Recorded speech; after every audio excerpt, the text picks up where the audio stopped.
샬롬 샬롬, 여기는 예루살렘입니다. 지금 이스라엘은 그 어느 때보다 샬롬이 절실한 시기인 것 같습니다.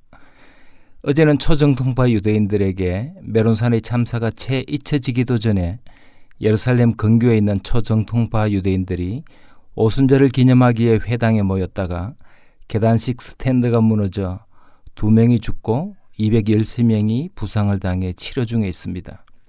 무엇보다 더 큰 소식은 오늘까지 하마스와 8일째 지속되는 전쟁의 소식입니다. 이번 전쟁은 예루살렘 올드시티 안에 있는 성전상과 동예루살렘의 쉐이크 자라 지역에서 일어난 무력 충돌을 시작으로 지난 월요일 예루살렘에 하마스가 7개의 로켓을 발사하는 것으로 본격화되었습니다. 이번 전쟁은 2014년 50일 전쟁보다 훨씬 더 심각한 양상으로 전개되고 있는 것 같습니다.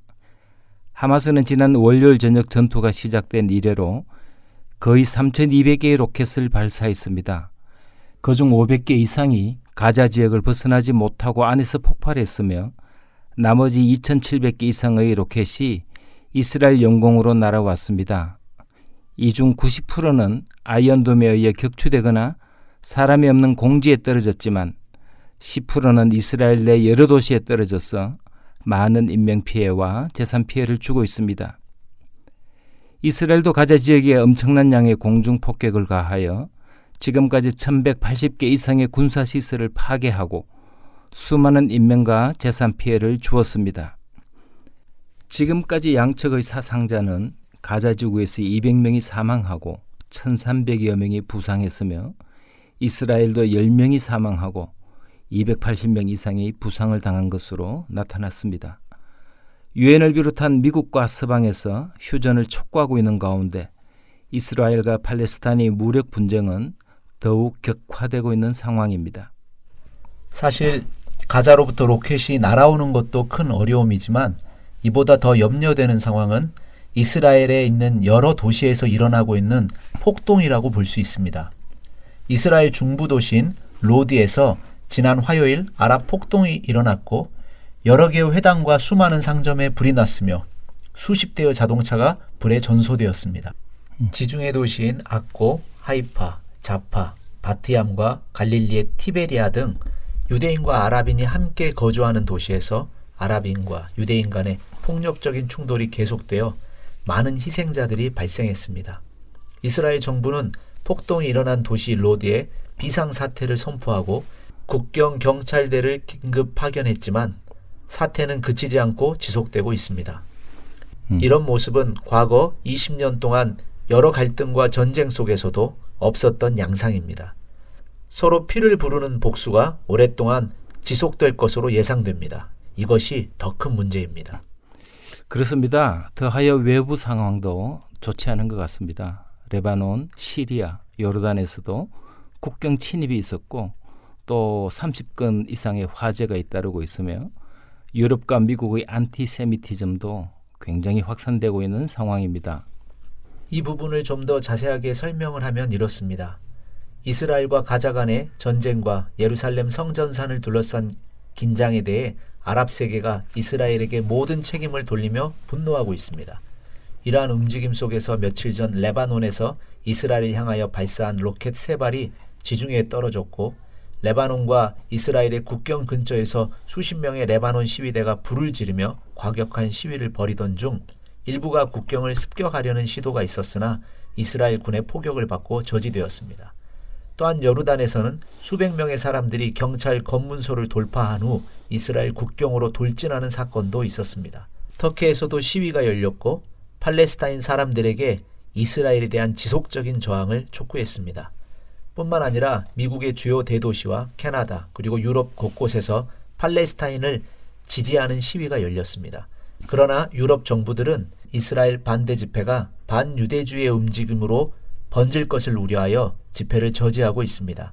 영국 런던에서는 유대인 밀집 지역을 통과하며 입에 담기 힘든 반유대주의 구호를 외친 남성 4명이 체포되었고 독일에서는 일부 시위대가 이스라엘 텔아비브에 폭격을 가해야 한다는 구호를 외치고 이스라엘 국기를 불태우고 독일 지역 곳곳에 있는 유대교 회당에 돌을 던지는 일도 발생했습니다. 이스라엘에서 유대인들은 팔레스타인 사람들을 거주지에서 내쫓고 차별하고 있다고 비난받고 있지만 유럽 사회에서 유대인은 차별받는 사회적 약자에 속합니다. 프랑스의 한 정치 분석가는 급진 이슬람주의자들과 구구 세력, 유대인의 편견을 가진 세력들이 반유대주의 움직임을 주도하고 있다고 언급했습니다. 네, 이번 전쟁의 방식에서 우리가 몇 가지 특이한 점들을 발견합니다. 전쟁 방식을 보면은 가자에서의 로켓포 발사뿐 아니라 여러 도시에서 분쟁을 유도하는 것입니다. 앞에서 설명한 것처럼 각 도시에서 일어나는 물리적인 충돌과 폭력은 이전에 없었던 양상입니다. 휴전이 된다고 해도 이 부분은 치유가 어려울 것이며 갈등이 오래 지속할 것으로 보입니다. 두 번째 특이한 점은 아주 이번 전쟁이 전략적이라는 겁니다. 이번 공격의 피해가 커지는 이유 중 하나는 하마스 로켓이 주요 시설 파괴를 목표로 집중 포격이 일어났기 때문입니다. 아슈돗 항구에 있는 유류 파이프 저장 시설과 항구 시설을 집중 포격했습니다. 뿐만 아니라 텔아비브 벤구리온 공항 주변 도시를 집중적으로 공격해 벤구리온 공항이 폐쇄되었으며 해외 항공기는 모든 일정을 취소하였고 또한 가자 지구에서 250km가 떨어진 이스라엘 제2의 공항이 위치한 지역에도 폭격이 있었습니다. 뿐만 아니라 원자력 발전소가 있는 디모나 지역에까지 미사일을 쏘게됨으로 말미암아 모든 시설을 파괴하며 국가 시스템을 무너뜨리는 전략적인 공격이었습니다. 또 이번 전쟁은 굉장히 정치적입니다. 이스라엘은 전투에서 승리하고 하마스는 전략에서 승리했다는 평가가 나옵니다. 그동안 이스라엘은 정치적 갈등, 불안정, 내분으로 상당히 많이 분열되어 있었습니다. 현 수상 네타냐후에 대한 반대 여론과 시위가 지금까지 계속되고 있으며 2년 동안 4번의 선거를 치루었음에도 연합정부 구성은 어려워 보이며 어쩔 수 없이 5차 선거를 고민해야 하는 그런 상황입니다. 이런 상황이 국민들에게 상당한 피로감을 더했고 반 네타냐후 전선에 서 있는 정당들은 이미 6월 3일까지 정부 구성권을 가지고 있기 때문에 네타냐후의 12년 장기 집권을 끝낼 목표로 연합전선을 구축하던 중이었습니다. 가자지구와 여러 도시에서 발생한 폭력 사태의 즉각적인 결과는 현 수상인 네타냐후가 자신의 역할을 계속할 것이며 오히려 안보 긴장이 더 많을수록 이스라엘 국민들은 우파 쪽으로 더 옮길 것으로 예측이 되고 있으며 적어도 네타냐후 현 수상이 이 상황에서 지금까지 대체할 수 없는 지도자라는 입장을 강화하고 있습니다. 하마스 또한 그동안 테러 단체로 남아 있었지만 지난 8일 동안 전쟁을 통해서 우위를 점하고 있고 모든 전선에 혼란을 불러일으키면서 이스라엘 전역을 전장으로 확대시켰습니다. 그동안 하마스는 공격적인 이스라엘 조치와 이스라엘의 유대민족 국가 설립 노력에 맞서 예루살렘을 방어한다고 자주 주장했지만 큰 호응을 받지 못했습니다. 하지만 이번에는 서안지구 및 아랍 이스라엘 공동체와 세력을 통합하는 데 성공한 것 같습니다. 증오를 통한 일치를 이룬 셈입니다. 이번 전쟁의 원인이 무엇인가 살펴보면은 라마단 기간에 일어난 시위, 팔레스타인 선거 취소, 초정통파 유대인에 대한 공격과 유대인 구구 운동가들의 대응, 다마스커스 문 주변의 출입 통제 장벽 설치, 셰이크 자라 아랍인 퇴거 문제, 1년 동안의 코로나 봉쇄 조치로 인한 좌절 등이 모두 중요한 기여 요소입니다. 기폭제가 된 것이 셰이크 자라의 아랍인 퇴거와 라마단, 예루살렘의 날 행사 등이었습니다. 급진적 단체들은 셰이크 자라 지역에 관심을 집중하기로 결정하고 이 지역의 유대인에 대한 폭력을 조장했습니다. 셰이크 자라는 동예루살렘에 위치한 지역으로 성전산에서 약 2km 정도 떨어진 곳입니다. 1948년 이스라엘이 독립할 때 셰이크 자라에 거주하던 유대인들이 강제 퇴거당하고 그곳에 팔레스타인 사람들이 거주하다가 1967년 6.1 전쟁으로 이스라엘이 동예루살렘을 얻게 되자 1948년 이전에 거주했던 유대인들이 그 지역으로 다시 돌아와 자신들의 거주권을 주장하면서 법정 소송을 진행했고 이스라엘 대법원은 현재 거주 중인 아랍인 세입자들의 퇴거 날짜를 찾고 있었습니다. 그러나 이 지역 폭력 사태로 대법원의 판결이 연기되었습니다. 이와 맞물려 1967년 6.1 전쟁으로 이스라엘이 동예루살렘을 차지하게 된 것을 축하하는 기념일인 예루살렘의 날이 5월 10일 시작되면서 팔레스타인과 이스라엘 경찰이 충돌했고 경찰은 폭력 시위로 인해 이슬람 사원을 습격하게 이르렀습니다. 하마스는 이 상황을 이유로 이스라엘 정부의 모든 폭력 시위자들을 감옥에서 석방하고 쉐이크 자라에서 모든 유대인을 철수시키지 않으면 오후 6시에 로켓을 발사하겠다고 경고했고 그 말대로 이스라엘 중앙, 예루살렘, 민간 공항 및 가자 근처 지역을 향해 수백 개의 로켓을 발사하며 이스라엘을 공격했습니다. 그렇습니다. 이번 전쟁에서 또 한 가지 중요한 원인이 있다면 팔레스타인 선거와 관계됩니다. 아바스 대통령은 5월 22일 팔레스타인 국회의원 총선을 치르겠다고 밝혔는데 15년 만에 실시되는 이번 선거가 갑자기 연기가 되었습니다. 아바스 팔레스타인 대통령은 국회의원 선거를 연기하면서 비상사태를 선포했습니다. 이스라엘이 동예루살렘 아랍인들의 선거 참여를 허용할 때까지 다가오는 팔레스타인 선거가 연기될 것이라는 이유 때문입니다. 이 결정은 팔레스타인 사회의 분열을 더욱 심화시킬 뿐 아니라 팔레스타인 파벌 전체에 분노를 촉발시켰고 하마스는 선거 취소를 쿠데타로 규정하고 예루살렘의 날 행사와 이드 알 피트르에 폭동을 일으킬 것으로 이미 예고했었습니다. 아바스는 수년 동안 인기가 없었고 일괄된 다수가 여론조사에서 그의 사퇴를 요구하고 있었습니다. 정리하면 이스라엘과 하마스 사이의 전쟁이 어떻게 끝나든 가자 지구에 기반을 둔 테러 집단인 하마스가 이번 전쟁에서 가장 많은 성과를 거둔 것으로 보입니다. 하마스는 라마단의 시작부터 예루살렘에서의 모든 시위를 주도하면서 예루살렘과 이스라엘에 맞서 기꺼이 싸우는 유일한 팔레스타인 파별로 자리를 잡았습니다. 하마스는 이제 예루살렘 불안을 통해 이스라엘에 대한 보복 약속을 이행할 유일한 팔레스타인 그룹이 된 것입니다. 그리고 하마스는 이번 전쟁을 통하여서 이집트, 카타르, 유엔 중재자들이 테러 집단과 이스라엘 간의 새로운 휴전을 이루기 위해 노력함에 따라 중앙 무대로 복귀할 수 있게 되었습니다. 아바스와 팔레스타인 정부는 가자 지구에서 전투를 종식시키기 위해 여러 국제 정당과 노력하고 협력하고 있다고 말하지만 사실상 하마스 지도자가 새로운 휴전을 위해 세계 지도자들과 접촉하고 있습니다. 현 상황에서 하마스의 로켓포 위협이 가장 큰 지역에서 사역하고 있는 동력자들의 소식이 들어와 있습니다. 같이 한번 들어보시겠습니다. 네, 저는 여기 브에르세바에서 사역을 하고 있는데요. 네, 저희 가족이 오늘까지 하면 한 4일 정도 방공호에서 잠을 잔 것 같습니다. 이곳에서 또 이제 하마스가 낮에도 또 밤에도 이렇게 계속 미사일을 발사하고 있어요. 이 브에르세바는 네게브의 중심 도시인데요. 네게브라고 하면은 이스라엘의 이제 남부 지역을 말하는 거거든요.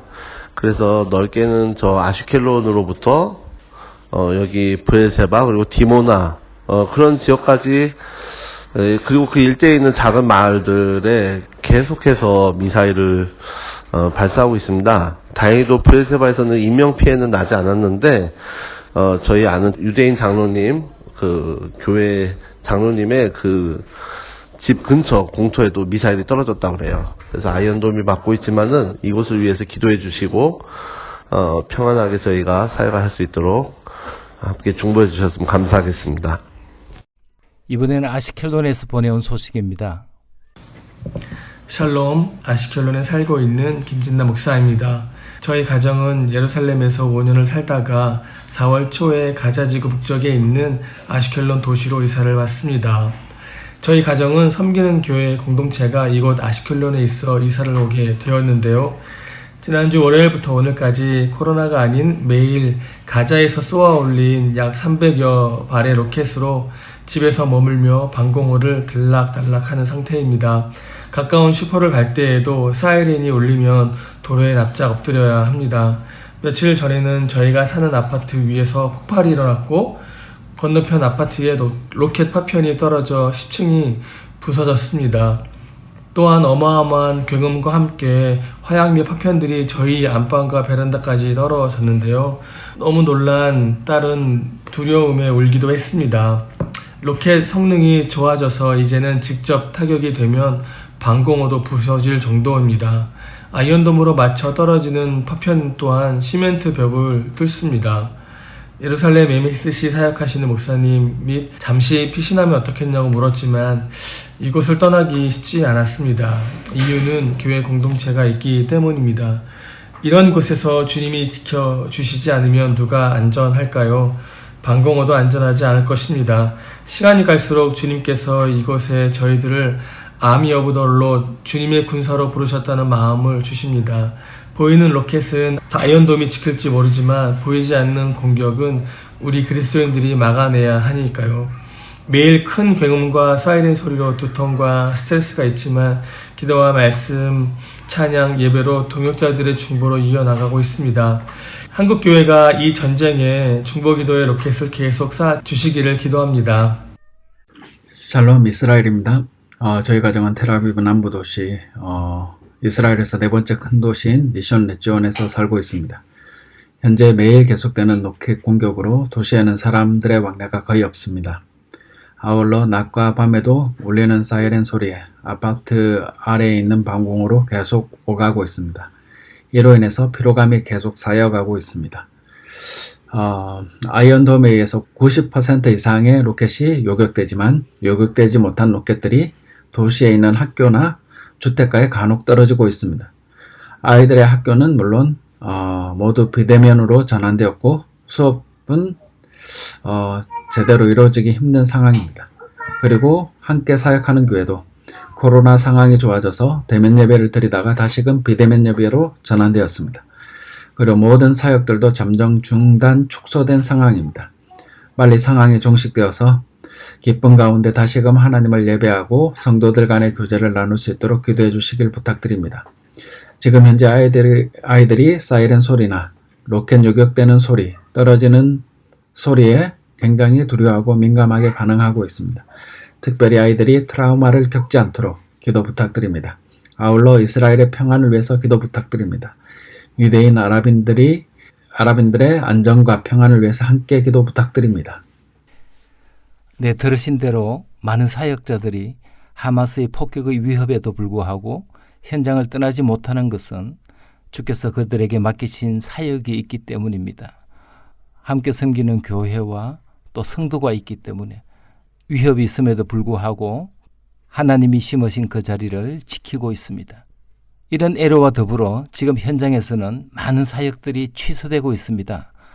이스라엘 한글학교와 MSC 말씀 묵상학교 연합 체육대회가 지난 주일 예정되어 있었으나 취소되었고 뿐만 아니라 우리 센터에서 매주 진행하는 금요 전도도 팀을 이루어서 함께 나가지 못하고 개별적으로 나가야 하는 그런 상황입니다. 그래서 우리 센터 기도 동력자들이 오는 수요일 19일 센터 연합 기도회를 위험하지만 아시켈론에서 하기로 결정하였습니다. 기도 외에는 이길 방법이 없는 것 같습니다. 현 상황에서 정말 이스라엘을 위하여 필요한 기도 제목들이 있습니다.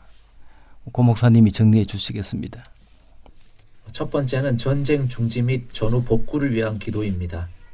사람들의 욕심과 미움에서 촉발된 전쟁이라면 하루속히 전쟁이 멈춰지게 하시고 이 전쟁 가운데 하나님의 작정하신 뜻이 있다면 그 뜻이 온전히 이루어지게 하여 주소서. 그러나 무고한 인명이 희생되지 않게 하시고 돌이킬 수 없는 아픔과 상처로 얼룩져 또 다른 미움과 폭력을 낳는 악순환의 고리가 끊어지게 하여 주소서. 아멘. 두 번째는 팔레스타인 복구와 의료시설 확충 및 백신을 위한 기도입니다. 지금 가자 지역에는 물과 전기가 끊어지고 의료시설이 열악한 상황입니다. 백신 접종률이 1%도 되지 않는데 수만 명이 폭격을 피해 유엔 학교에 대피해 있습니다. 삶이 너무나 핍절합니다. 또한 이슬람 극단주의가 통치하는 그 땅에서 숨죽여 신앙생활하는 하나님의 백성들이 있습니다. 우리가 아직 죄인 되었을 때 그리스도께서 우리를 위하여 죽으심으로 우리에 대한 자기 사랑을 확증하신 하나님, 긍휼과 사랑으로 그 땅을 불쌍히 여겨주시고 아멘. 하나님의 사랑으로 회복되게 하시고 아멘. 꽃이 피고 샘이 흐르고 아이들이 마음껏 뛰놀아도 위험하지 않은 땅으로 변화되게 하여 주소서. 아멘. 악한 무슬림의 통치 세력이 떠나가게 하시고 마음껏 주 예수의 이름을 부르고 영육간에 필요한 꼴을 마음껏 먹는 하나님의 백성들로 거듭나게 하시고 아멘. 전쟁과 코로나로 아픈 사람들에게 필요한 의료 조치와 백신이 충분히 공급되게 하여 주소서. 아멘. 세 번째는 이스라엘의 안정적인 정권 구축을 위한 기도입니다. 베냐민 네타냐후 총리는 정부를 구성하지 못했으며 이로써 레우벤 리블린 이스라엘 대통령은 다른 당 대표에게 정부를 구성하는 임무를 발표했습니다. 이번 정부 구성 마감일은 6월 2일까지입니다. 만약 그때까지도 정부가 구성되지 못하면 어쩔 수 없이 5차 선거를 실시하게 됩니다. 이스라엘 국민은 이미 전염병, 실업, 추악한 정치, 리더십에 대한 믿음 상실, 깊은 양극화, 그리고 이번 전투로 인해 삶이 피폐되었습니다. 하루속히 연합 정부가 구성되어 정부 차원에서 회복을 위한 노력이 절실합니다. 인간의 수고와 노력이 아니라 주의 명령에 주의하며 하나님의 공의를 구하는 자들을 통하여 연정이 구성되게 하시고 하나님이 주시는 지혜와 총명으로 이 땅 이스라엘을 다스리게 하셔서 여러 가지 혼란과 모순 속에 빠진 이 땅에 하나님의 정의와 공의가 흐르게 하소서. 아멘. 마지막으로 국민들의 회복을 위한 기도입니다. 민족적 갈등의 골이 너무 깊어졌습니다. 아랍 국회의원 정당인 람 정당의 대표 만술 아바스는 로디에서 아랍인들에 의해 파괴된 수많은 회당을 복구해 주기로 약속했고 아랍인과 유대인들의 치열한 충돌로 많은 피해를 입은 하이파에서 아랍인들이 유대인들에게 장미꽃을 주면서 용서를 구하며 사과했다고 합니다. 새 계명을 너희에게 주노니 서로 사랑하라. 내가 너희를 사랑한 것 같이 너희도 서로 사랑하라.